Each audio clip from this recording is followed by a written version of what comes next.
finally, nakapag-submit na ako ng urine sample. Tapos, hinarang ako nung 3 lab tech. Kasi walang pasyente, ako lang eh.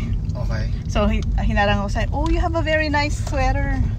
Sabi, ito na naman daw. Sabi ko, yes, I'm a model of my son's apparel. Tapos, oh, talaga, di. Siyempre, kuwan sila, wow, it's so nice, ganyan. Yeah, that's why I wear it all the time to advertise. Tapos si Maribel, yung kahawig nga ni Ate Cecil, sabi niya, I like to order. Sabi niya, mga how much? 100 something, sabi ko. Oh yes, I'll let my son come over and look for you, sabi ko. Okay. Oh, di ba?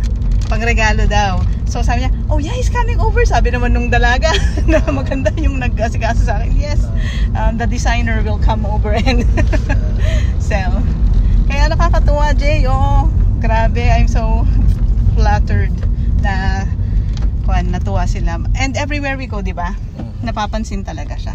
So kung itutuloy lang ni CJ ito, madami. Ganda. So yun. Ano lang, marketing Marketing lang talaga. Yeah.